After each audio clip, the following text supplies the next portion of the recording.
Welcome back to the Malloy Twins podcast. And before we get into today's episode, we'd just like to give a quick shout out to our sponsor, Website for Trades. Websites for Trades is a business that's set up by Clondalkin local Luke Corrigan and aims to provide affordable but profitable services focused on websites, logos, marketing, social media and videography. It's for tradespeople around Ireland looking to get ahead online.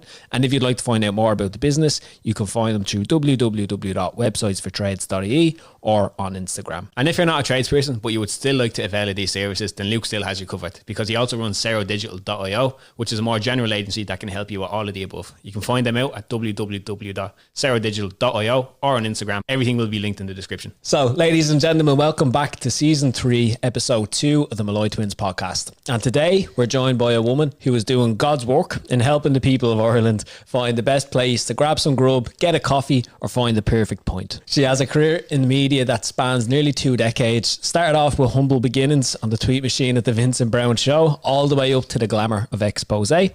But over the last few months, she's really become a face and a voice of the Irish creative scene on TikTok, helping people to find the best places to get food and coffee and bringing her passions for travel and food to the forefront. So it's a pleasure to have her in studio today, Cassie Stokes. Thank you so much. What an introduction.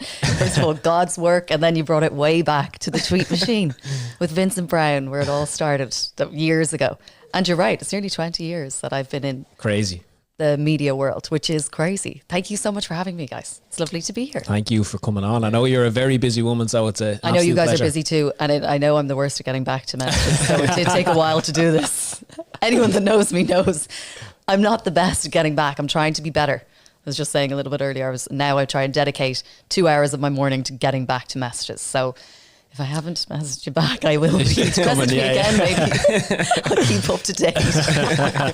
You're worth the wait, Cassie. Don't worry, you're worth the wait. Well, we'll see. This is a start. True, actually. You tell me that at the end. Yeah, exactly. We have all the faith in you, all the faith.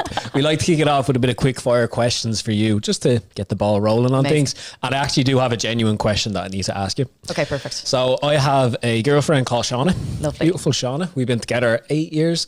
And our anniversary is in May, so the 1st of May.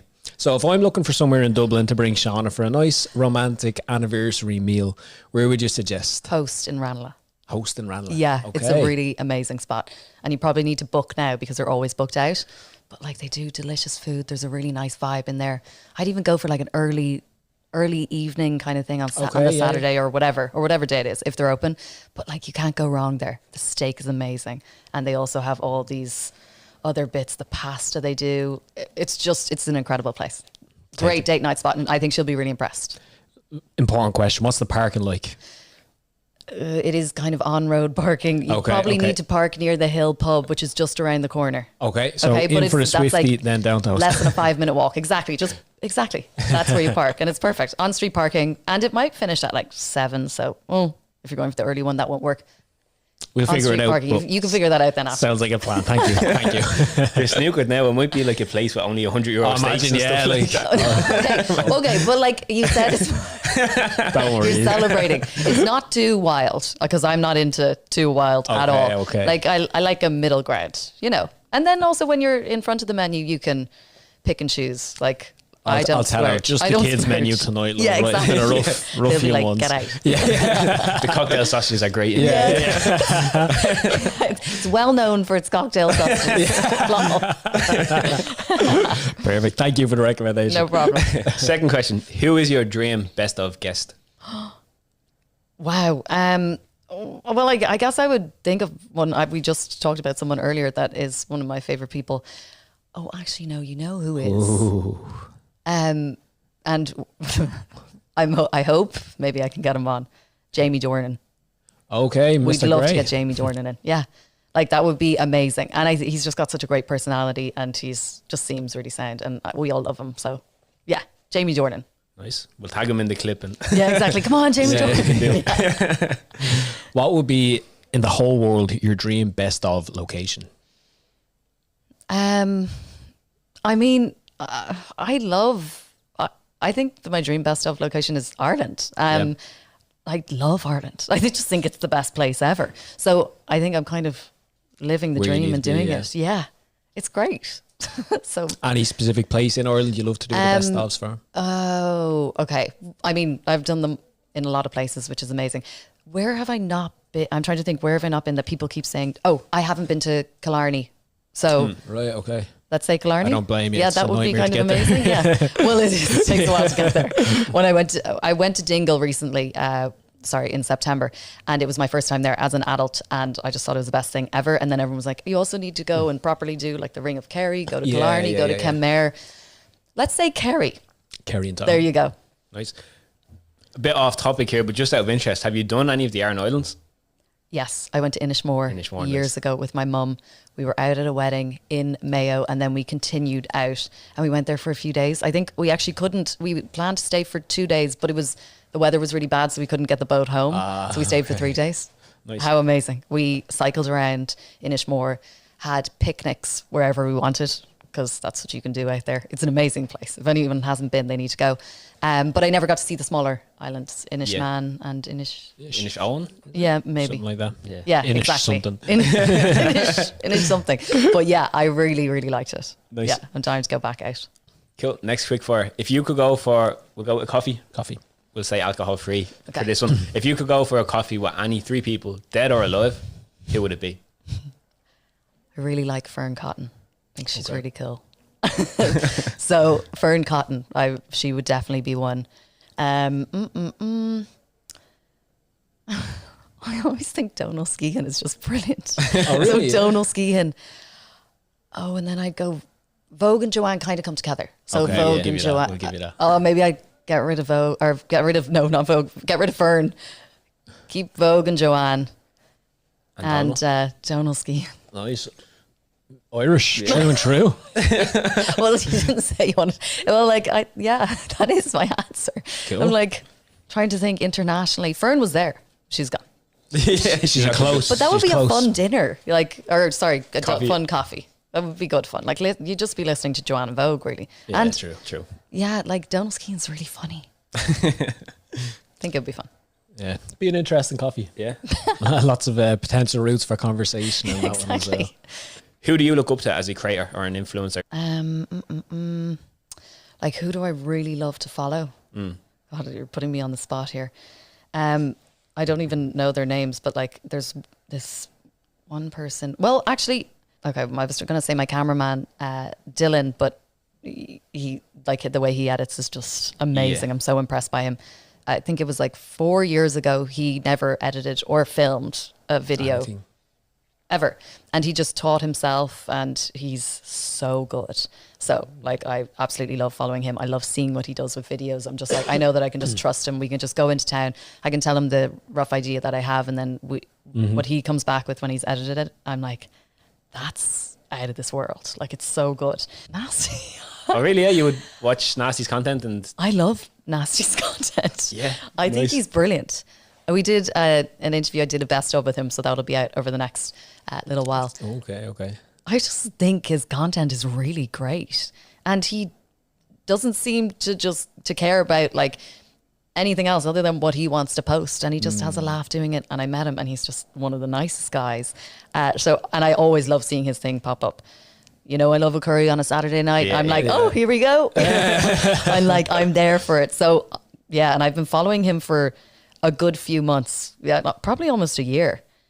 And we laughed about it because he was like, you wouldn't really be my target audience. yeah, I wouldn't have thought. And now I'm like, up the boat. Like, also when I met him, I was like, it was on a voice note. I was like, I feel strange calling you nasty. Oh, we were the exact same. I just don't even like. I don't even say that word. So, I was like, okay, hey nasty, and then I'm like, what's your name? I'm like, hey, you know what I mean? I know exactly what you mean. Me saying it just sounds so odd. So I was like, what's your actual name? He's like, Jonathan. Yeah. I love it.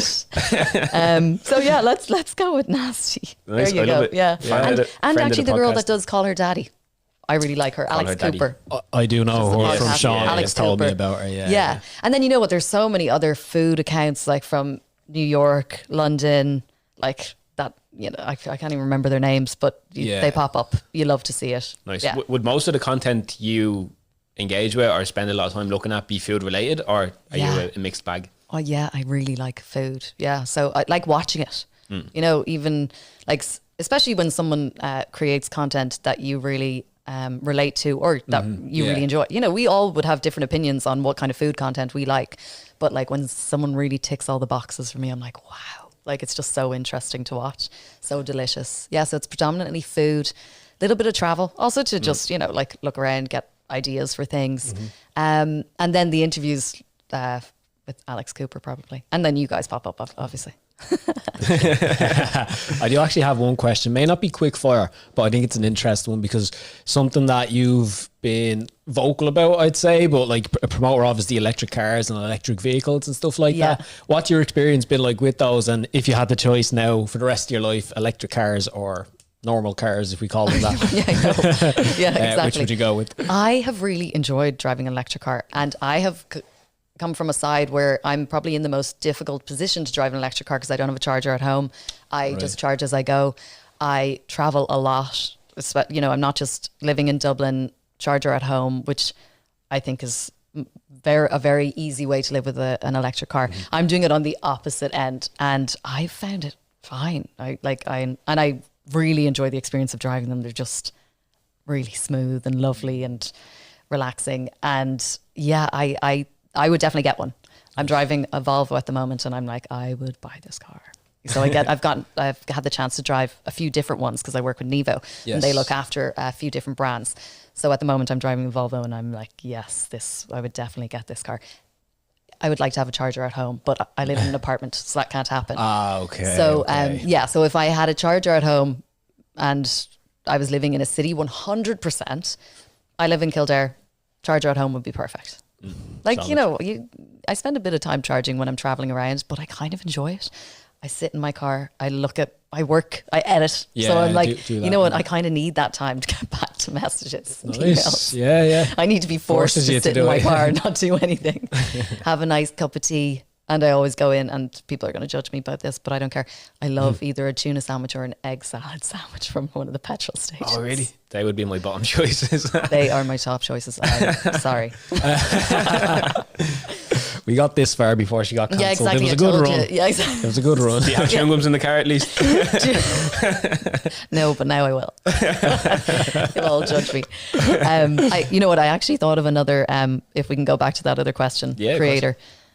Eric Roberts. I love what he does. Okay, I think he's brilliant. And Kaylee Trapp. She's brilliant. Oh, too. she's funny. Yeah. She's so funny. The Do you two know of her, them. Adam? I know the name. I'm not familiar. She with does the like content. voiceovers. Yeah, she does the voiceovers, the impersonations, and she's okay. the two of them were kind of like the big ones from last year, and I've met both of them.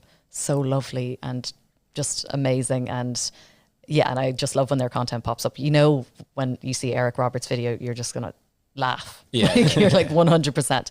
And I recently went up to where he's from, and everyone up there is just amazing. Downings and Donegal. But anyway, there you go. I seen that was with Dara Curran as well. Guinness Guru, and Dara's brilliant too.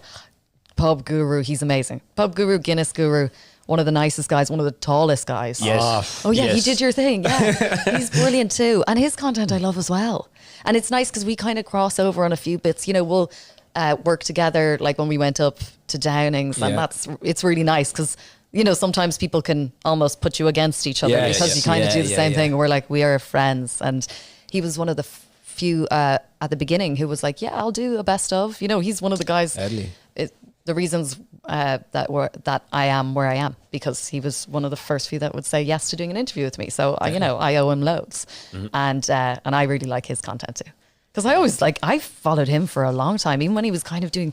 Remember over like COVID, he was doing the mixes, like the Guinness mixes, and I was like, whatever, because when I lived in Toronto, I remember they used to make one in the pub. It was an Irish pub that I worked in, and they had I don't know, like Heineken or something, or maybe it was Harp. They actually had Harp, and then Guinness on top, whatever that one is. So they served that, and then he started doing those, and I was like, oh, this is cool. So I've been a big Dara Curran fan for a long time. He's great. Yeah, shout out Dara. Yeah. Top man. Okay, sorry, I know I went off topic there. No. Not at all. I was curious, Cassie, for you, obviously, when we were telling people like, oh, we have Cassie Stokes on the podcast, they'd say, oh, that name sounds familiar. Who's she? And then you'd pull out TikTok and show them a video, and it's like, best of wherever. It's like, oh, yeah, I know her. Yeah, I've seen loads of her stuff. Oh, that's great. I want to know from your angle, like when it came to making best of and like that whole series, what gave you the initial idea to even start that as a concept? I saw it. Top Jaw were doing it in the UK, and Isaac Likes was doing it in New York. I saw them, and then there was another girl in the UK doing it too, and I was like, I want to do this here before anyone else does, and it's like exactly what I'm interested in. Let me see how this goes, and let me just put a bit of effort into it, and it's interesting. Like it is genuinely, it is. It's a great idea. And I really enjoyed. If you see Isaac Likes, he used to ask like Neighborhood. He's really cool and really chilled. He had like Cara Delevingne. He seems to be mates with everyone that's famous. So we had like all these really cool people on. And I was like, this is great. And then Top Jaw, they're brilliant. Like they're incredible. The stuff they do is like another level. So I just decided to do it, and I knew a few people in the industry, and they straight away said yes, and I was like, that's great.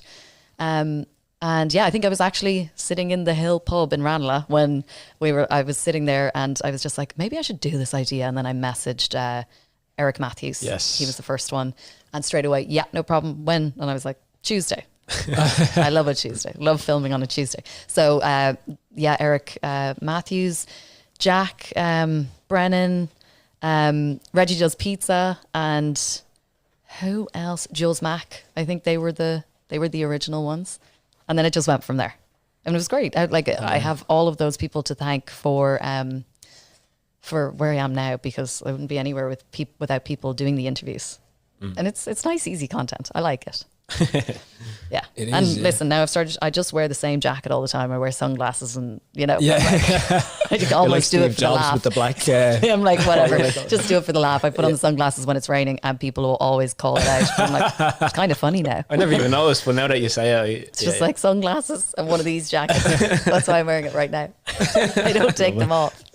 Quality. I think that's such an important point you made, of like, you were just willing to get started with, you weren't worrying about getting a deadly camera set up or anything like that to do the stuff. It was like, right, I have an idea, let me just try it and see what happens. Exactly. And you know what, I think I've spent a lot of some parts of my life waiting for things to be perfect, or like you said, getting the big camera crew or getting it set up like this. Whereas when you actually just go out and do it, it can be so raw, but it can be so amazing. I go around with my tripod and I film, and like, that's just me and a tripod, you know what I mean? And the videos, I film with a cameraman as well, but the videos on the tripod still do just as well. There's no difference.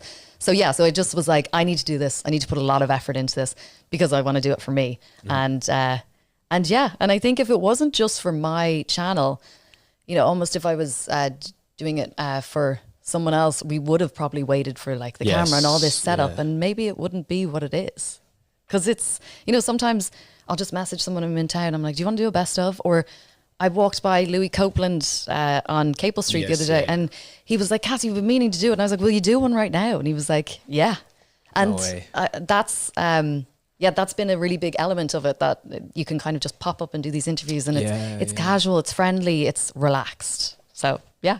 That's unreal. Yeah, I love it. I actually, we've recently started a new short form interview series called 2 Minute Masterclass. We'll be recording one after. But we took a lot of inspiration for that idea from your content, in terms of the simplicity of the setup, the sort of repeatability of it. Like, no matter where you are, you can just pull out your tripod and the mic and ask somebody the same questions. And you'll get interesting answers no matter who you speak to on whatever corner of the globe. Exactly. And it's just quick, it's nice. And I know people like long form content. People also really like short form content. So it's great. And I saw them, and it's great. And I'm really excited to do one. I thought of my answers. Oh yeah? I think they're good. I hope they're good. Well, it probably won't happen with you because you're so experienced in front of a camera at this point. But a lot of people, they have a great answer, and then once the camera presses record and they're there, like, oh, I can't remember. No. That can still kind of happen. I'm like, what? It happens to everyone. Yeah. I even have people nowadays asking when they're doing like hosting a gig or something. They're like, do you get nervous for those kind of things? I'm like, yes. I can't sleep the night before I have to do one of those. You still get nervous, like that's just normal. So yeah, hopefully when the camera goes on, I won't disappoint. No, we have faith in you. But you know what? We can always go again. That's what people don't see. Yeah, exactly. That's what I say for my interviews. I'm like, well, listen, if you mess it up, we'll just do it again. Like, who cares? And usually they don't. Yeah. But no, it is such a funny. We only spoke about it in the car on the way up. Like, the power you have when editing something, you can make that look like the best interview that ever happened or the worst interview. Yeah, exactly. You can even change people's sentences. If you like. Oh yeah, you can proper put them in. Yeah, if you know how to properly do it, you can say whatever you want. I'm going to change it anyway. Do a voiceover. Yeah, exactly. They said this. Yeah, that's true. So it's kind of and like with my interviews, they're casual, they're relaxed. They probably are about 4 minutes, but I get them down to about a minute and a half, and it's just like chop, chop, chop. Yeah. So I'm just like, I know I'm just going to cut this out, so I just kind of let them speak for a bit, and then I'm like, okay, this is all going. Yeah, exactly. So it's okay. Exactly. Editing's fine. and I talk a lot too sometimes, so I'm just like, God, shut up. You know what I mean? I get to edit myself, which is really nice. I wanted to pick your brain a little bit about, obviously you've had a long background in media before now, coming out into your own little projects and your own things. How much of the kind of experiences you got in those early days feeds into what you're doing now? Or do you think you'd be doing just as well now if you were starting from scratch? No, I think, I don't know. But no, I think everything I've done has kind of put itself together in a really nice place now. It's almost like all the puzzle pieces have come together. Just because I've been in TV since I was 20, on doing live news. I was on the Vincent Browne show. I was learning how to put together news packages. I was doing live news every day, so I had to speak live. And if you messed up, you had to just there was no editing. Get on with it. You couldn't just cry and walk away. There was no editing. And then I obviously continued to stay in the industry for a while. And I, when I was in Canada, I actually worked in food. I worked on a show called Food Factory, which is about how famous foods are made, Doritos and Hershey's Kisses and stuff like that. I think I've seen them on YouTube. Yeah, exactly. Yeah. They're great, like Tabasco sauce. It's actually a really interesting show. So then that food element has now come into play here. And then being on Xpose, I mean, that was a great experience in that you're kind of just put in front of huge celebrities and you have to ask them questions and act kind of normal. So that was great. I was also on Xpose, we were always editing and doing, all our voiceovers and everything. So that, again, you're making content. So I've continuously made content for like almost 20 years. So it's all just fallen into place. And then I was in the online world working with Love in Dublin for a bit and her.ie, and all that experience there really helped. And then now I'm here. So it's a really nice place to be. It's funny because people who haven't been familiar with your journey or following would say, oh, she just blew up out of nowhere. Or it's just overnight. It's like, it took her 20 years to. It was kind of funny. Yeah, it's like almost 20 years. Sorry, Nothing wrong. Almost 3-4 years away from 20 years. No, I think that's the case with so many people, isn't it? You never really see. Sometimes you see the graft and the hard work behind it, but sometimes it does just come out of nowhere and it looks like, oh wow, but it's like, everything was just falling into place, which is why I do believe, everything is meant to happen when it does happen. And if I had done this 10 years ago, would it have been the same? Maybe not. Who knows? Yeah, time and but I truly believe it's all about timing and the right timing. And once you're learning in between, making mistakes, learning, it's just going to benefit you. You just have to, it's like what they always say, you have to be patient. Like it all comes together, like if it's meant to come together. So it seems to have come together a little bit for me. I agree completely. And a lot of times it's easy to look back on, for example, right, I was in Canada, that didn't work out. I came back to Ireland, I was in Xpose, that didn't work out. It was like, that was all wasted time. But it's like, it's all the skills and tools you learn during all those experiences that lead into what you're doing now. Yeah, completely. And, when I was on Xpose, that show was cancelled and we were let go, which I never, and still don't, I never saw it as a bad thing. And I know, sometimes you can look at that kind of situation and be like, oh, so you're like, the show was cancelled and you were let go. And that was never my mentality around it. I was always like, okay, I've always been excited for change. I think because I've always changed things up, I'm always looking forward to change. And again, I also wasn't in a position where I had kids and a mortgage or anything. So I know things are different depending on your situation. So I was lucky enough to not be in that situation. So when my job wasn't there anymore, I was like, okay, let me, see what's next. And I was able to have a little bit more of a positive look on it. So, everything, I mean, we've all been through ups and downs. I've been through many, and it's true what they say, when things don't work out, something else happens and you kind of see why. You're like, oh, I'm so glad that didn't work out, because look at this. And this was always what it was meant to be. That's Is it Steve Jobs who says that quote about joining up the dots only makes sense looking backwards? You can join them up, but when you're in it, you can't really make sense of it. Yeah, you can kind of try and plan as best you can, but like you have to be a little bit open to things might change a bit. The world doing what the world does, Once you're, looking after yourself, spending time with your family, the important things, making mistakes, learning, then like just trust, I think. Trust and patience. Yeah, exactly. Big time. Yeah. You mentioned with Xpose and that show got cancelled. When I actually didn't know what got cancelled, I just thought it disappeared or something. I didn't know what happened. Fell off the face of the like just one day it just wasn't on anymore. But when you found out that the show was getting cancelled, it's great to hear that you didn't view that as like oh no, what do I do now? This is the end of the world. It's like, all right, it's probably not ideal, but I'll figure out what's next. Was it a shock that it got cancelled for you who were involved, or was I think for a few months leading up to it, it was kind of, people were kind of talking about it, because it had gone from being a 5-day show, like on every day, 5 days a week, to I think just 2 days or something. Right, okay. So when that kind of happens, you're starting to get some indication. Yeah, but you never know. It's the world, the TV world can be so different. You just don't know. So was I shocked? I think I was almost just shocked because everyone was kind of like a little bit uncertain, but I was like excited for what was next. And then I was really lucky, and I had a job. Got a job a few days later in her.ie. So that was great. I was always thrilled about that. And then kind of moved into the online world, which I learned a lot in. It's great. And then I went to Love in Dublin, which was great. And just like that, it all just was adding to my experience, and then kind of worked out well when I'm here now. Yeah. And was the plan for you at that stage, was it to eventually move to a point where you were your own boss in a sense? I've talked about this a bit, because I'm someone who I'm really happy to work for someone, to be on a team.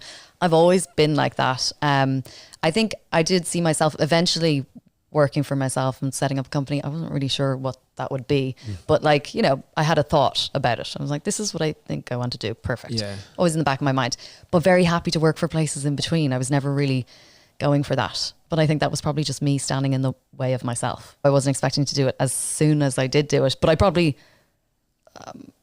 could have pushed myself to do it a little bit sooner. But anyway, I got to work with some great people in the meantime anyway, so that was fine. Sure, again, all experience and building, and I'm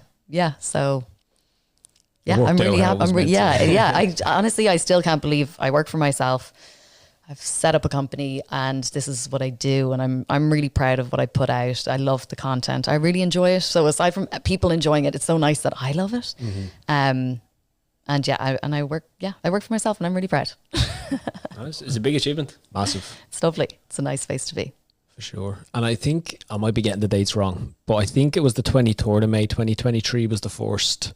I basically went back through your TikTok to try to find the first best of. So I think it was the 23rd of May 2023 with Eric Matthews. Yeah. But I went back further to see what was the first TikTok video that you actually put up. That was food related, because there was quite a bit.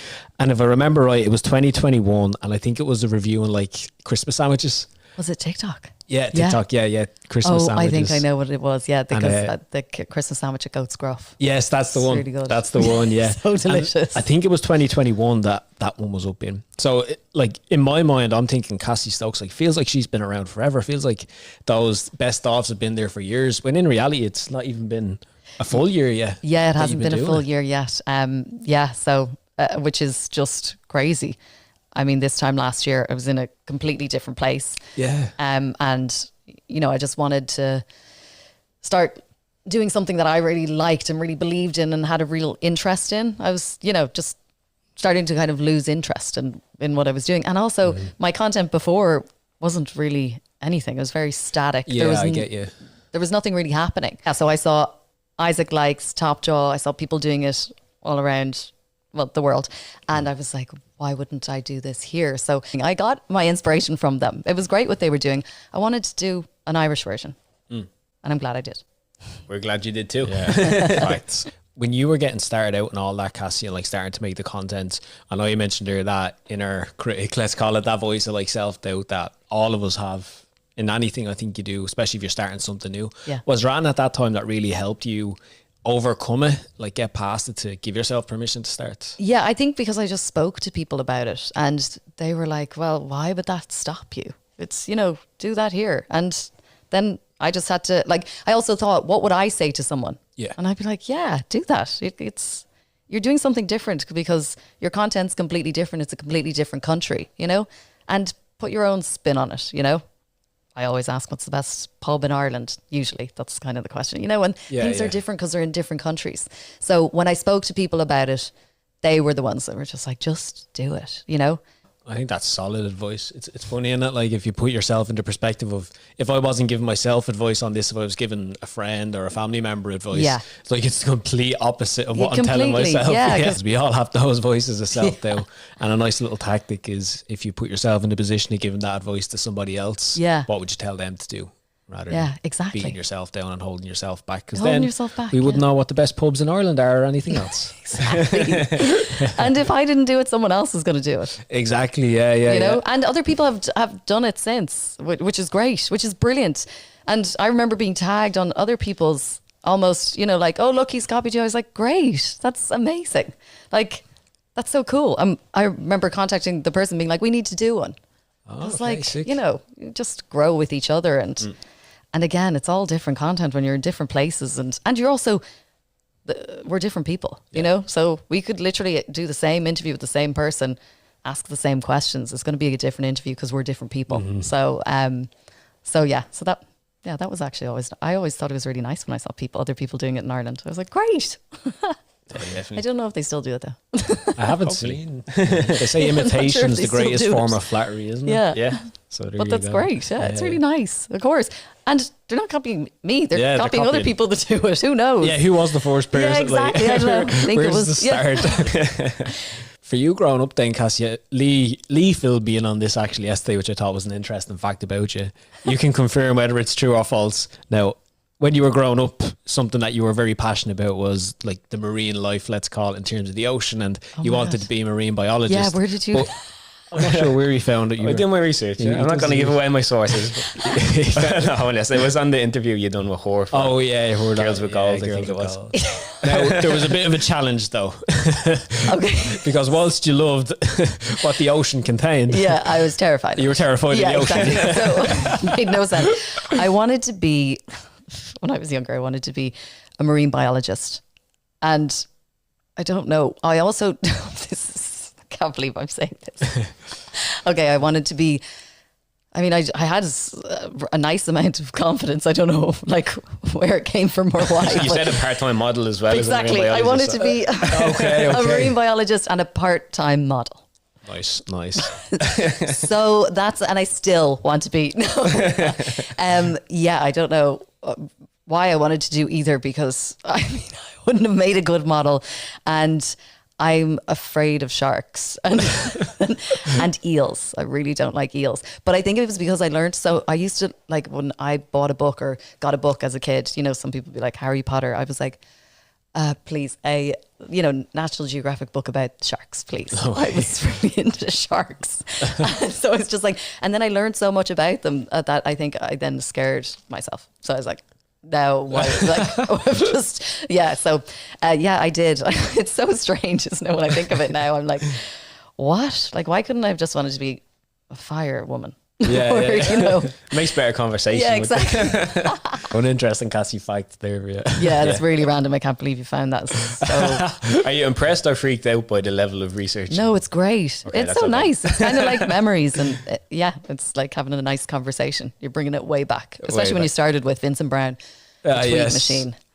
Like, that was a long time ago. Well, that must have been crazy to like live TV in itself. We were on Ireland AM once or twice, and like, when you know that, like, okay, there's no editing here. This has to be one take, get it right. No coursing, none of this. The greatest thing about it is that you just do it and that's it, and then you move on. Whereas sometimes, you know, with editing, you know, yourself and you're editing you can things. Get stuck on it. Yeah, you're kind of like, oh, what does this look like? And you can almost you get two in your heads sometimes.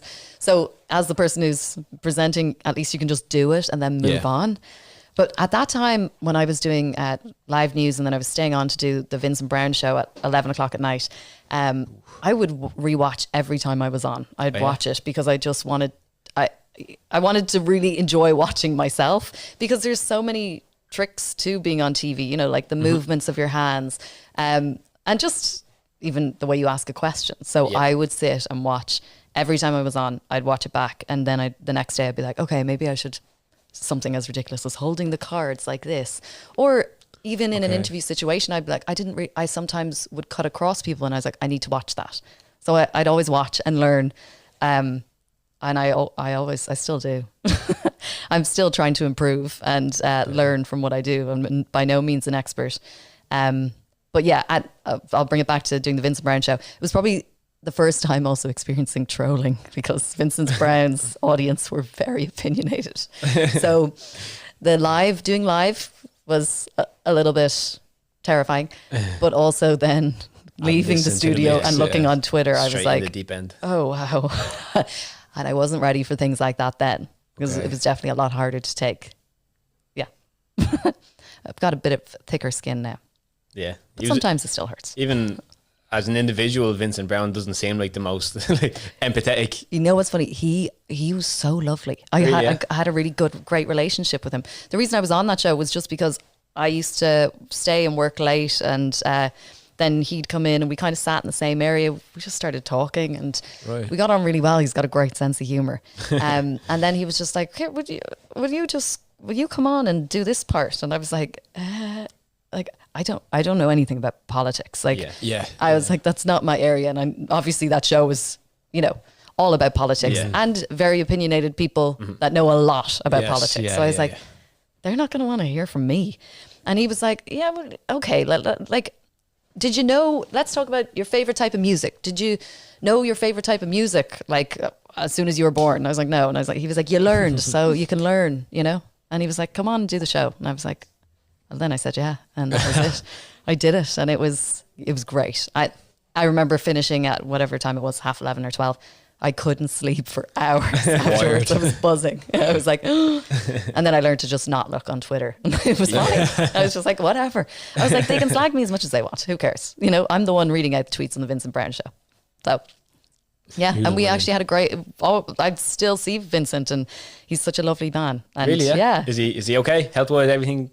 I haven't seen him in a bit, but yeah, nice. As far as I know. He's an Irish legend. He is an absolute That was legend. An iconic television show. And like one of the only places where politicians would actually get asked real questions and get grilled if they didn't give a proper answer. Yeah, I never actually watched it. Yeah, it was hilarious to watch. Almost you'd be sitting there with just crumbling inside. Really? You're like, oh, thank God he's not asking me anything. Like, thank God I don't know anything about this. Yeah. But yeah. Vincent Browne, what a man. What a man.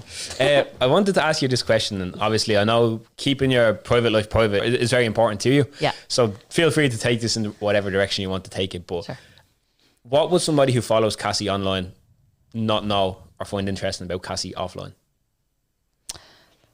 I mean, I live a very quiet life, and I know I went really quiet while saying that. But I like going to quiet places. I don't go out too much. I chill out a lot. I can get quite overwhelmed in like very busy places. I can be a bit anxious, just like I'm sure lots of people can. My anxiety is a bit more when it's a lot of people. So yeah, maybe that, I don't like, some people are surprised when they hear that side, and I'm like, so I guess that's one side that people might not know. Yeah. And how, I mean, I fully understand what you're saying, and we had a couple of people on the podcast before, like the likes of Enya Martin, who would say like she can stand on stage in Vicar Street in front of thousands, but then if you see her off stage, she could be really shy and introverted. Yeah.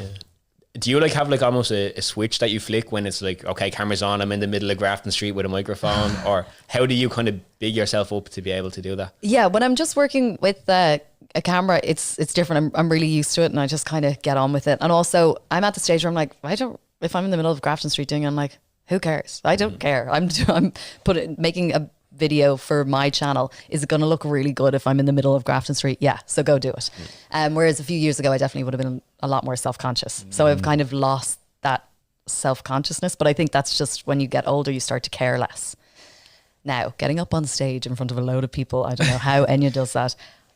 I mean, I do MC and I host gigs, but it's a lot. Like, it definitely makes me very nervous. Yeah, it's different to just talking to a camera. Sure, I'm just talking to a cameraman or I'm talking to my phone, you know. Doesn't really matter, but when you're up there and everyone's staring at you, and I'm almost like, I think if I was talking about something that I love and have a really big interest in, maybe I'd be okay. So if it was just about food, just having a laugh and just chatting, like if it was just with you guys, that's fine. Yeah. But if I'm just up there telling people about something, I'm like, I'm going to forget what I'm saying. I'm going to forget what I'm saying. And then I'm not going to be able to speak because I'm going to be really thirsty. It always happens. Your mouth goes dry. Yeah, you're like...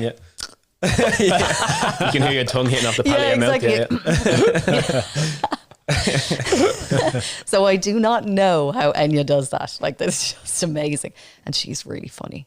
She is. She's a legend. Yeah. And she cool. Like, she's very small, like in stature, but like her presence on the stage. Amazing. Yeah, she's just so funny. I actually asked her to do a best of and she said, yeah, so I need to do that. I'll do. Yeah, I'd be interested. Best of Clondalkin. She's from Clondalkin as well. Yeah, exactly. So. That's what she said. She was like, well, I'll do best of Clondalkin. Oh, best pub in Clondalkin. Yeah, what is it? The Swallows, sure. The Swallows. Is it good? You'd have an eventful night in the Swallows if you want. Really? Okay, which one would I like? Like, I like quiet. Which one? Is there a quiet one? Is there a quiet pub in Clondalkin? Ooh. Have you been to Clondalkin? Yeah. Yeah, you know, so what we call I haven't been to a pub though. Yeah, I know there's probably like 4 pubs within 50 meters of each other. So just go there on a Saturday night and try each one and see. Okay. See which one the bouncers let you in for. Yeah, okay, perfect. Yeah, that'd be the one.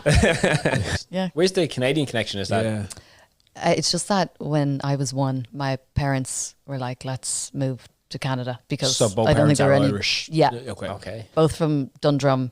So we just moved over there. It was at the time, it was like late 80s when there was, like, I think, you know, there were no jobs and stuff like that. So they were like, let's just like what everyone's doing right now, going to Australia and Canada. So it was one of those kind of times.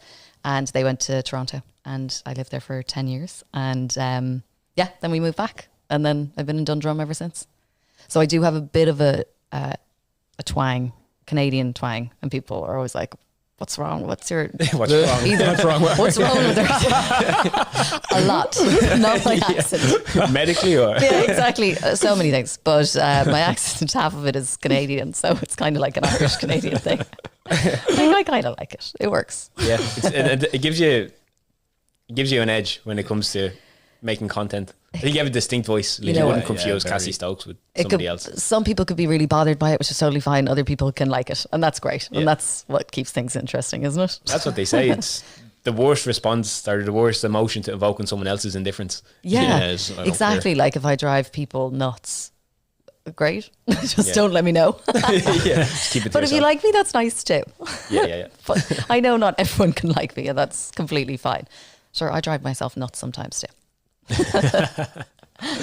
I wanted to get into like strategy a little bit, which is strategy in terms of like, okay, Cassie Stokes, best ofs, running all these things.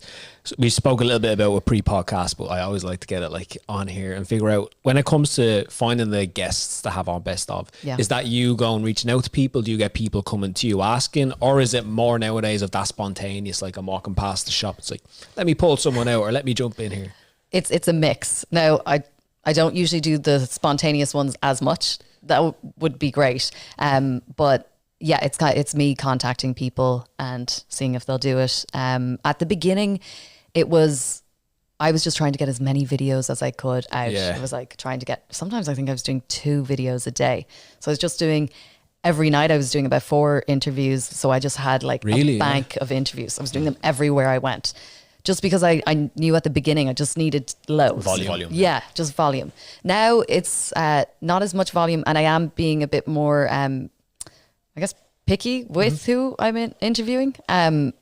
Just because I wanted to be really perfect. And because there's a lot of other stuff going on now as well as it. Whereas before I was just doing best ofs.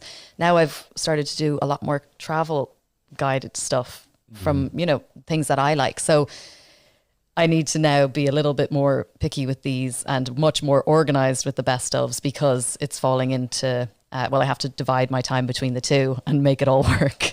So it's me pretty much.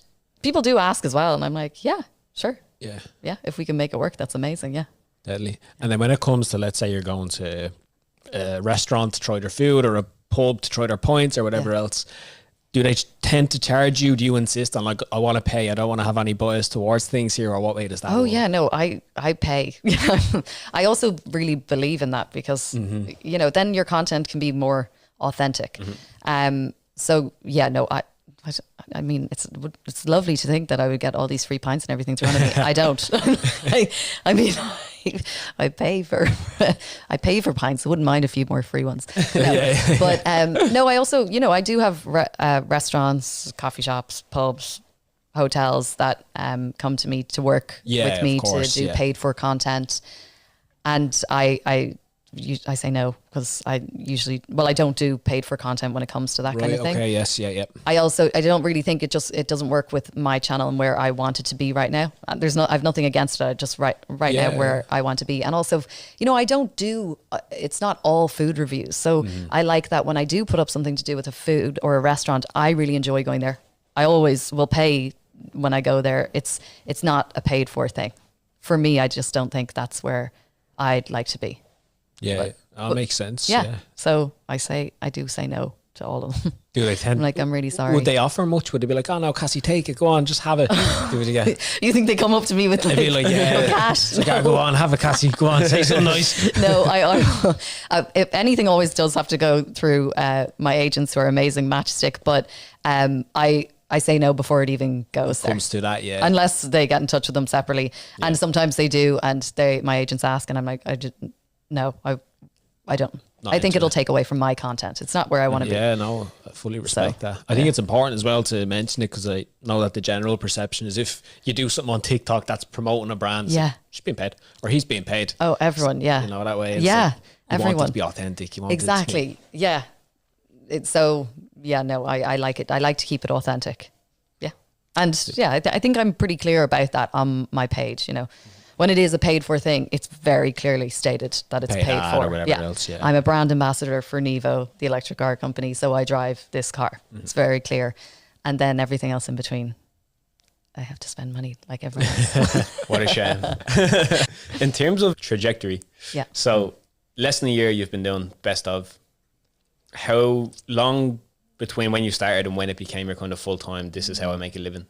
We started in May, and then I left my full-time job at the end of around October. Okay. Yeah, so 4 or 5 months. Yeah, how many months is that? I'm terrible at maths. June, July, August, September. Say 4 months. We'll give it to you 4. Yeah, so around 4 months, and but I was kind of working on that with the hope to end up going out on my own, and I was doing a lot of work to get there, and then I was lucky that it just made sense to kind of leave. Like I said, I like working for companies. So it definitely was a big step for me to go out and just work for myself. But I'm really thrilled I did. And I'm so lucky to have been in the position to be able to do that. So and then I just knew that I was going to be able to dedicate all my time to content that I can come up with. I can film, I can edit, everything. I have full control over all this content. So when I was able to kind of make a certain amount through the work outside of my work, that's when I knew I could step away. So then I could dedicate all my time to me, which was nice. And I'm lucky that I'm so lucky that it all happened and played out this way. And also, the best part is that I get to talk about Ireland, and I genuinely love Ireland so much. I love this country. So I'm so glad that now I get to show it off in some ways. This is probably a weird question, but I want to ask it anyways, because if I think of Ireland just from what's the general consensus or opinion that any regular person you pull off the street has of Ireland? What do you think of Ireland? They probably say, oh, it's a shit show. It's in shambles. The government, this, blah, blah, blah. You're maybe one of the first, but definitely the most passionate lover of Ireland that I've ever met. What is it about Ireland that you love so much? Well, it's home and the people. I think we're great. We're hilarious. And we are light. I know, sometimes we can give out as well, but we're light, and the country is genuinely so beautiful. And I just think it's really special. Just after, especially traveling around so much, I'm like, you meet amazing people. The country is just incredibly beautiful. And the experiences you have, if you're kind of open to it, you can have amazing experiences. And I guess I just like to look at the positive in everything. Yeah. There's going to be negative and positives in everything. But there'd be no point in me showing off the negative on my Instagram. It wouldn't be any fun to watch. I like have a lot of content. That's the worst pub Forget best of. Worst stuff. That's how we'll know Cassie's having a bad day. Exactly. That's when that's done. Yeah. Biggest shithole in Dublin. So I don't know. That's kind of it. It's almost like you can't really explain it. I think your experiences being away probably help a lot. Like, there's always that perception if you've just always been in Ireland, like, the grass is always greener, or other places are so much better. But when you're in them, you realise probably not. Yeah, when I was in Toronto the second time, because I moved back there when I was an adult, when I was 25, I really missed home. I missed just, the normal Sunday kind of dinner thing. I grew up living next door to my grandparents, so I just missed everything about the everyday life, and I was never going to get over that, and I was really homesick, and that's different for everyone. Some people are very happy to not be in Ireland, but I definitely wasn't. I was like, and I was only a 5-hour flight away, Yeah, true. It just didn't. When I got home, I was like, this is where I'm meant to be. I love it here. Yeah. We're glad you came back, Cassie. Came back for this. Just for this, she had a crystal ball. Yeah, exactly. I listened to you speak to Sean on the Dangerous Men Focus podcast. Stepping into now being your own boss, being an entrepreneur, me and Lee both have experience in it. And one of the most difficult parts, the best part is the freedom. It's like, I'm my own boss. And that can also be the worst part. The illusion of freedom. The illusion of freedom. It's the golden handcuffs sort of thing of like, now I don't have to pick now I get to pick when I work, which then turns out I work all the time. Yeah. Or I never stop working, right? Because it's like any minute I spend not doing something productive is a minute that's wasted nearly. And it can be tough to pull yourself out of that and to kind of get the boundaries right between work and rest. And when you were on the pod, you spoke a bit about how you don't necessarily structure like, I have these days on or these days off, but you've developed a way of kind of understanding when you need to take a break and being good at just saying, right, I'll take a break today or whatever else. For you, what would be some of the like triggers, let's say, that you'd notice that give you a side of, okay, I just need to pull back a little bit, or I need to take some downtime? I think when small things seem tough, and that's when I'm like, oh, I must be really tired, because there shouldn't really be an issue with this. So I think that's probably when I notice it the most. And then I just need to chill out, take a step back and, step away. Because obviously when everything is on your phone, everything is there. Yeah. It's a lot. But yeah, so that's when I know that I'm like, okay, why am I really, overthinking this? When I'm overthinking and something that yesterday would have seemed quite simple and easy to do and I could figure my way around it, I'm like I don't know. That's when I step away and just take a bit of time off. But I have to say, I work all the time now. I'm like, I just work all the time. Yeah. So yes, I do take my time off. The other day we went swimming, took a few hours off. It's nice to actually do something when you're not on your phone. It's almost better. It's like throw the phone down and do something so that you can't, pick it up. Yeah. Because, I'm definitely someone who picks it up when I'm at dinner. I'm terrible at it. So when I have a bit of time off and I go and swim or do something, that's when I'm like, oh yeah. A great level of like self-awareness from you as well, to be able to recognize, right, I'm overreacting to this, or I'm like taking this wrongly. I need to just pull back and exactly. And when trolling affects me, I'm like, oh, I'm tired. So that's, those kind of ones. You're like, oh God, some days you could watch anything come in and you're just like, whatever, block. Other days I'm like, I might write back. And I'm like, why do I write back? It's never a good idea, is it? It never leads to anything productive. Sometimes it can, I saw someone actually talking about this recently. Sometimes it can go the opposite. They can apologize and be like, I'm so sorry, I didn't, whatever. But then sometimes it can go the other way and they'll come back and you're just in this back and forth thing. Yeah, with some faceless, nameless person. Exactly. I always now, I try my best. I just block. I have a lot of people blocked. Really? Yeah. So if you can't see my stuff, you're blocked. Take the hint. Yeah. And it could be something really simple one day, like you pronounce the pub wrong, block. Yes. Other days I can handle a lot more. Forgive me for using terms that I really dislike using here, but I'm going to use the word side hustle just because I don't know a better way to say like it. a young Gary V. Yeah, I know. But if you go back to that period of time when you were still working, but you were doing your best of on the side with the idea of bringing that to become your full-time thing. Yeah. What was that journey like, and what advice would you pass on to creators who have a side hustle of content creation that they would like to eventually make their full-time thing? Yeah, just keep going. I think there was definitely times where I was like, is this even going to work? Again, self-doubt. And again, those thoughts came into my head a lot, but I just kept going, kept doing it because I believed in it. So I do think if you believe in what you're doing and you're enjoying it, I was also really enjoying it. So that would definitely be my advice. Have fun with it and enjoy the whole process, because I thoroughly enjoyed those few months when I was finishing work and then going and interviewing, spending my weekends interviewing. I mean, it's interviewing. It's not the most, I can't complain. It's such a lovely job. It's such a lovely thing to be able to do. Converse with people, meet new people all the time. But I enjoyed the whole process. And did I believe it would work? And I did. Yeah. So that's kind of it. Just believe in yourself and try and put that self-doubt, just quiet them down. Yeah. They're good to have a little bit, I guess. I don't want to prod too deeply into any of the specifics, but when that became your full-time thing, obviously there was probably some sort of partnership, or maybe a multitude of different partnerships came together that made enough money for you to be able to justifiably leave your full-time job and pursue this. What's it like getting those partnerships, or whatever way it worked for you? Were you reaching out to people, hey, I'm doing this, would you like to sponsor it? Or how did them kind of conversations happen? It was actually, most of it all comes through my agency, Matchstick. They're really brilliant. And again, they've been just the best to have, because although I've been stepping out on my own and working for myself, it feels like I have a team because they're there. Yeah.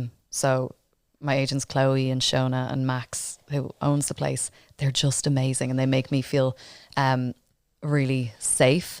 So they get all my brand. It's everything that comes through them. So they're the ones that come to me with some things where I'm like, no, I don't think it could work. But yeah, so I mean, I also now do pitch to some brands, because I'm like, I think this would really work so well. So it's really nice to be in a position that I have this series. This is what it looks like. I also have, my travel series, and this is how I've been able to work with a lot of brands and put them in different ways, put them into different content in different ways. So now I can go with ideas and be like, do you think this could work? Because I really think it would work really well, and not look too branded. There's ads are great. I mean, it's how I can do this. Like, it's how I can survive through ads. But I do like when they look less like an ad, it kind of just slots in. 100%. Yeah. So I worked with Discover Northern Ireland recently, and we were going to do a certain type of video, and then I suggested, why don't we do a best of with the people, these certain people, and it was only supposed to be one reel, and then I suggested, let's do 3 reels, and it just did so well, and they were so open to my creative input, and those videos did great. So like, it's great now to pitch for brands, work with brands, but most of them come through Matchstick. Yeah, because they're just great. Matchstick are amazing. It's good to know, because it can be a bit of a grey space for a lot of content creators in terms of, how do I bridge this gap between, I do this on the side and would love to do it full time, but I have to pay bills and I don't know how to ever monetize what I do. Yeah, I mean, agents are great, but also some people are really good at doing that themselves and reaching out. It's not one of my strong points, so I kind of needed agents to do that for me.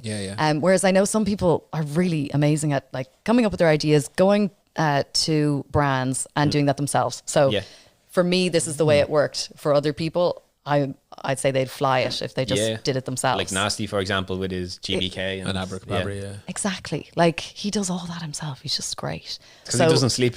Did he tell you his sleep schedule? That's his advantage, Does he not sleep? I think because he works at night, doesn't he? I think he sleeps like like 3 nights a week he will have a sleep, and then he's awake for like 4 days in a row. He's budgeting his sleep. He's just superhuman, isn't he? He's so amazing. That's so funny. I did not know that. Yeah, so the type of person like him, they can go do that themselves, and amazing. I wish I was more like that. But you know what? It's also nice being me as well. Yeah, self-awareness is your greatest superpower. So. Yeah, exactly. That's it. During that period, Cassie, from let's say May to September, as you were side hustling, let's call it. Yeah. Was there a specific moment or something throughout that, like a milestone, let's say, that happened during that time period where you're like, this is working, like this is it, I have it, anything like that? I mean, it was probably when people started to absolutely rip the piss out of it. Yeah, that was the best sign. Yeah. And people started to, I think someone dressed up, well, a few people dressed up as me for Halloween, which is just hilarious. So I was like, what's a Cassie Stokes costume? Just a long jacket and the sunglasses. Yeah. Actually, it was probably at the time, it was a jumpsuit, because I used to wear jumpsuits a lot. So there was one guy who dressed up as me in a jumpsuit, was swinging around a pole outside Bambino. And it was brilliant. I even had my mum, even just a few weeks ago, can you send me the link to that video the guy did of you? And I'm like, so yeah, I think when people just started to make fun of Una Mas, like grave diggers, like not make fun of them, make fun of the videos and just the whole thing. That's when it was like, oh wow, this has kind of turned into something. I wasn't expecting it. I definitely wasn't expecting it. I think it was probably the best thing that happened. Yes. Everyone just being like grave diggers, Walshes, blah blah blah, you know. I do actually a few of them. I remember a few of them. Yeah, exactly. It was actually funny. Yeah, it was funny. They'd be like pretending to have a guest on, and then they'd ask the guest, for example, like, "Oh, what's the best pub?" And the guest was like, "I don't know. Like, what do you want me to say?" Yeah, like, exactly. What do you want me to answer? He's like, "Say Grogan's." Like, yeah, probably Grogan's. They do a great point. Yeah. Like all and it is funny though, isn't it? Like, and I thought it was all hilarious, and I would be the first to laugh at myself. Instead, you took it like, oh, of course, so well. But it's brilliant. It is hilarious, and I love slagging myself as much as anyone. Now, not trolling. Yes. Slagging is fine. Even actually with Eric and Dara, I seen you'd done a little skit where like you were almost like the annoying little sister. Best of what's the best dream you ever had? And then Dara and Eric, exactly. Just being like, will you go? Yeah, I am so happy to rip the piss out of myself. Absolutely no problem. I mean, because it is funny. It's simple questions and simple answers. It is kind of funny though. Like, you know, I feel like only in Ireland would it turn into what it did though. Yes. Yeah, but there is probably something about the Irish. There's something about the Irish as well, because also we did have some of this. It's mostly the same answers at the beginning. Yeah. It was kind of funny. It was grave diggers, Walshes, so Grogans. So yeah, I think the Irish people managed to turn it into something that probably wouldn't have happened in any other country. Other countries, yeah. Yeah, you know. Fair. It's great points. Looking now into the future, obviously it's not even been 12 months, so what you've achieved in just 11 months by the time this goes out is unbelievable to see how like widespread it's become, and for you to be like probably one of the best known faces and voices on the TikTok scene in Ireland at the minute. Looking forward now into the future, let's say the next 12 months, you got any plans, or where do you want to take things? I want to continue to show off Ireland, as well as doing the best ofs, which are great, but also the Irish content, you know, travel content, and people who like me, I hope that they'd enjoy where I go. And I get a lot of people DMing me saying, we came over for a week, we went to all the places you suggested and from your best ofs, and we had an amazing time. And I get a lot of those messages, which is just, it's so amazing and so lovely, because I'm like, wow, people are coming over trusting, you know, the opinion of the people I'm interviewing and my opinion, and they're having a great time. And I'm like, that's just amazing. So I want to continue to do that, because there's so many parts of Ireland I haven't properly been to, and also I haven't done, you know, places like that I enjoy in them. Yes. So my focus this year is Ireland, and it'll probably still be the same thing next year. I just like, and I'm finally just watching the content and being like, wow, if I wasn't from Ireland, I'd be like, this is great, you know, and this is really lovely. So I just show off Ireland the best I can for the next year. I don't know why this came to mind, but any plans for a book? I mean, I'd definitely love to do a book. I've been thinking about a sort of book. Yeah. Again, it would probably be about Ireland, but maybe one day if someone wants to help me write a book, that would be amazing. Yeah. ChatGPT, just tell me. Well, or if you guys want to do it with me, no problem. Yeah, for sure. Look, because I think that would nice little stocking filler Christmas time. Especially all the American best tourists. of Ireland. Yeah, all that would stuff. be incredible. Oh wow, maybe that would be. Maybe, yeah. I know you haven't been around all of Ireland and seen everything it has to offer, but you've seen tons, plenty more than both of us put together probably. So you're much better placed to answer it than we would. But imagine a scenario where an alien just dropped down from Mars and you were chosen to represent Ireland, like a weird version of Eurovision, and you had to like show off the country as best you can. So you had a day with this alien, you could bring him anywhere in the country, any county, any city, for breakfast, lunch, dinner, for a pint. How would you spend that day? Okay, well, I'd have to show them Dublin first because I'm from Dublin. It's a city. Makes and sense. it is great. But I'd bring the alien to Grogan's for a pint. Yes, get them locked. Walsh's and then Grave Diggers. We could have non-alcoholic pints too. And then we'd fly because he's an alien, and we'd go to Donegal, to Downings, because it's absolutely beautiful there. It's amazing. And I went to a few of the most amazing pubs I've ever been in up there. But the views, the beaches, Donegal is just out of this world. And then I go down to Dingle. And then I think I'd have to bring him to Dobro's for pizza in Galway and just for a walk around Galway, because that's pretty amazing. And yeah, then maybe we'd finish it with a pint in the Royal Oak in Kilmainham. So we come back to Dublin for that. Right, okay. I think he'd enjoy that. And then Bambinos. It always has to end with Bambinos. Yeah, I think that's it. It's a nice day. Solid, yeah. We'd be very tired, obviously. Yeah, there's a lot of travel. You'd have to be charging the car a few times. Yeah, exactly. Yeah. Might go petrol for that one. No, that'd be a nice day. I had a similar style of question that kind of puts you on the spot, but I'd be intrigued to hear your answers. Okay. You were to open your own restaurant. You could have only one dish, one drink, one celebrity / influencer to promote it.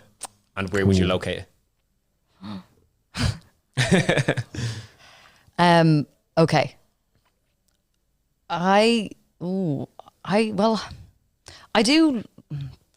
Okay, trying to think here. Okay. I do love pizza, but like, I'd have to get. Maybe I'd get try and do something with Ryan from Graw Pizza he's in Maynooth. He has a horse box and he does pizza. So maybe I'd open up pizza place with him if he'd do it with me, because I'm like, there obviously is a lot of pizza. So I think you'd want to get someone who already does it on board. Fair enough. Yeah. Or you could get Reggie, who does pizza consultancy, to come out and do it. I think pizza is great. It's always delicious. It's just easy. And then cocktails, margarita. I think it would just be a margarita place. You just get margaritas. So if you don't like those, don't come here. And who would I get to show it up? Or where would it be? Probably, I'm trying to think, maybe somewhere really random. That either Dublin or Kinsale. And who would I get to promote it? Nasty. Yes. I like it. There you go. You'd have to do a nasty special for him, though. Yeah, exactly. Spice bag pizza. God knows what's going on in that pizza. Actually, he likes anchovies. Yeah, he does. He likes anchovies on his pizza. His... No rabbit food, that's for sure. He'll make that known. Yeah. No, nice. Okay, so Kinsale or Dublin, a pizza. Yeah. In a horse box with only margaritas. No, not a horse box. It would be a restaurant. But if Ryan from Graw, that horse box, would want to come on board and do the pizza, that would be amazing. Nice. Okay. Pizza, margaritas, and Nasty's doing the promotion for it. Please. Yeah. Interesting concept, isn't it? Cassie, you're full of ideas. Could happen. Amazing. Do you have any more questions? I do. It's a bit of a serious topic, but to a certain extent, we're both just very intrigued with business and industries and sort of what's going on. As somebody who is very much on the ground and has a lot of connections in the hospitality industry, obviously cost of living crisis, rents, everything else, what are some of the biggest challenges that you're hearing people in that industry are facing at the moment? Well, trying to find people to work, the cost of things. I mean, it is, and you're seeing so many places close down, which is obviously really tough. Yeah, I think that's that's what I'm hearing. And then, the cost of renting, the cost of then food, the cost of employing people. Yeah. Yeah, it's obviously there's a lot going on in that industry in that kind of way, which is why I hope like things that I do help in some kind of way. Not help, but just, you know, to boost, get people talking about the hospitality industry in a positive way. Sorry, what was the actual question? No, it was just that. What are some of the biggest challenges that people in the industry are facing? Yeah, that's what I hear. And then also people not turning up for their bookings.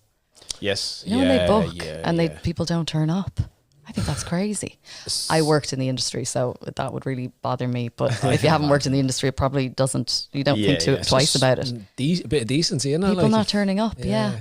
And you know, it's also like obviously important to support, you know, your local places and, you know, places that are like family run or run by 100%. Yeah, they're the important ones. So, you know, the local coffee shops, they're the ones. Go there. 100%. And I know, well, back in the day, I think it used to be a thing where they'd be a bit more expensive than like the big chains, but I don't know if that's even the case anymore because price of like cost it and all that as well. Exactly. Madness. But like those little family run places are, you know, people who are really skilled, like went away, learned their trade and now set up a horse box, for example, selling things. Like those are the ones that need the support. Like every cent matters. Exactly. It's not the big chains of franchises. Yeah. And I find it sometimes funny when I see people queuing outside let's say a franchise coffee shop, and where I charge my car, there's a franchise coffee shop. You see people queuing outside when I know there's a coffee shop around the corner that's open. They're queuing outside to wait for it to open. I'm like, but there's one around the corner that is open. Yeah, like it's just maybe just something everyone needs to be more aware of. Obviously now, because the hospitality industry is going through a tough time. To support local, I try to do it as best I can. Deadly. And then I just try and talk about the hospitality industry positively and hope that, you know, I have a lot of Americans that follow me and just trying to get them over to come support it as well. For. Yeah, exactly. Yeah, to attract them in. Yeah, I'm from Texas. Yeah. So I mean, I don't do a huge amount, but I try and just keep it positive for the industry. Best I can. You do an excellent job. Like every video I watch from you, there's the consistency that you bring in terms of like the positivity and the outlook on things. Do you do anything actually? Do you have any like routines before a shoot or anything like that you do to help it run smooth? No, actually I don't. I just turn up. Just rock up. Yeah, exactly. Let's just go. Yeah, I might jump up and down twice. That's it. Nice, okay. Twice. Just get your blood going. Like, did you ever see a footballer when he's being subbed on? Yeah. He has a little thing on the side just of the pitch. Like a couple of jumps. I'm ready. Same. No more questions from me. Perfect. We usually end on this question, so I'll wrap it up with this. Cassie Stokes, when all is said and done, many, many years from now, how would you like to be remembered? As well, I'd like to be remembered as someone who was happy and passionate and loved Ireland and showed Ireland off as best as I could, and a good family member. Beautiful. Nice. I think just keep doing what you're doing. Thanks, guys. That'll be that. But Cassie, thanks so much for your time. I know you're a busy woman with tons of important work, God's work to be doing out there, keeping us informed. So thanks for all your hard work and everything that you do. Guys, thank you so much. God's role has changed over the years. Yeah. But no, Cassie, thanks a million. We really appreciate you coming on today. Oh, thank you so much for having me and bigging me up so much. It's so lovely. And God's work. It's definitely not God's work, but I really appreciate your time, guys. Thank you.